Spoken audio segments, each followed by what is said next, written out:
Gente, no ar, às 8 horas e 12 minutos, para fazer contato com Brasília, capital federal. Nós vamos conversar com a repórter Natália Pazzi sobre a agenda econômica do governo, que continua sendo a prioridade para esse ano de 2024. Tudo bem, Natália? Bom ano para você. Seja bem-vinda aqui ao Jornal Gente. Quais são as informações que você tem para compartilhar conosco nessa manhã? Bom dia.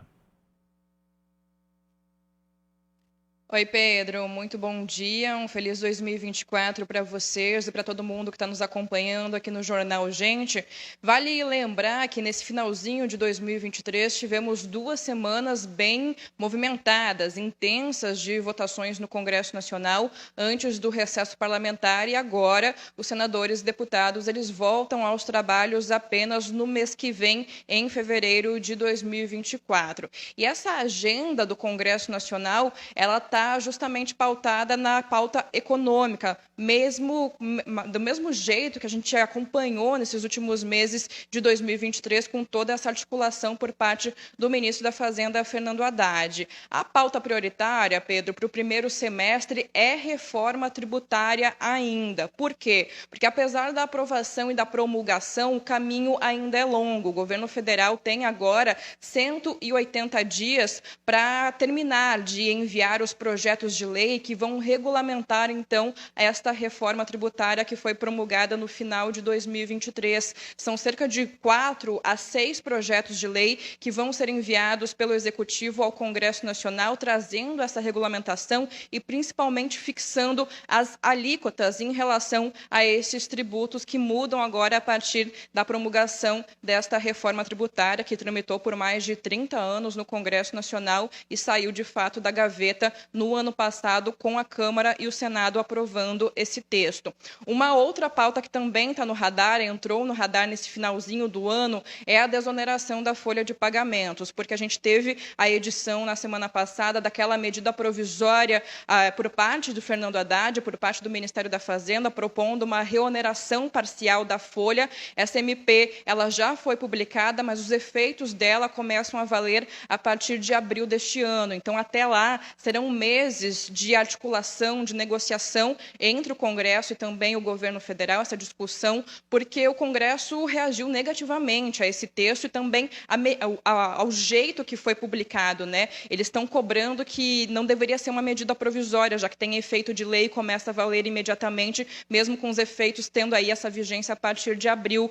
Os parlamentares, eles cobram que esse tipo de proposta do governo deveria ser enviado ao Congresso através de um projeto de lei. Então, essa discussão também vai acontecer. Inclusive, o ministro da Fazenda, Fernando Haddad, sai de férias amanhã, retorna na próxima semana e já deve começar também uma rodada de conversas com lideranças, com parlamentares, em busca dessa negociação sobre a reoneração parcial da folha de pagamentos.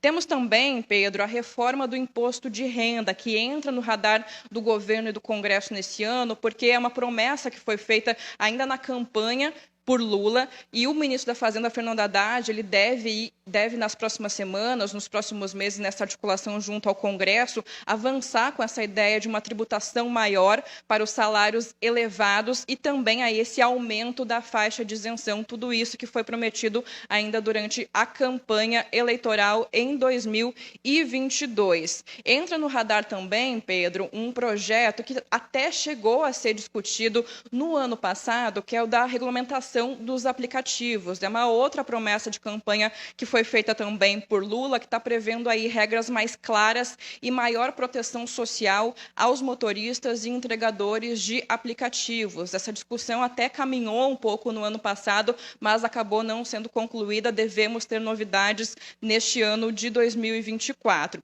E ainda nesse primeiro semestre, o Congresso Nacional também abre os olhos aí, coloca no radar dos parlamentares uma reforma ministerial que o presidente Lula deve fazer. Ele vem recebendo ali orientações, vem sendo orientado a fazer algumas mudanças, principalmente em relação a ministros com uma eficiência baixa ou até mesmo com sucessivos desgastes numa tentativa de fato, conseguir aumentar a base aliada dele neste ano no Congresso Nacional. E entre estes desgastes, muito se fala sobre possíveis trocas envolvendo Juscelino Filho, das Comunicações Comunicações, e também Alexandre Padilha, das Relações Institucionais. Passado o primeiro semestre, Pedro, a gente tem no início do segundo semestre eleições municipais. E por que isso atinge também aqui o Congresso Nacional e o governo? Porque normalmente essa disputa por prefeituras, ela consegue ali movimentar, a gente tem cerca de 20% dos parlamentares concorrendo a essas vagas municipais. Por isso que o segundo semestre no Congresso acaba sendo um pouco mais esvaziado e é muito difícil que algum projeto importante, de fato, ele seja discutido. Então, o foco de tramitação vai estar no primeiro semestre deste ano. E para a gente finalizar por enquanto, apesar de ser o primeiro dia do ano, a gente já está jogando lá para o finalzinho de 2024, porque depois das eleições municipais, o foco do Congresso Nacional está na sucessão de ambas as casas, do Senado e da Câmara. No Senado, Davi Alcolumbre está com muita ambição, quer muito voltar ao poder, à presidência do Senado, para substituir Rodrigo Pacheco,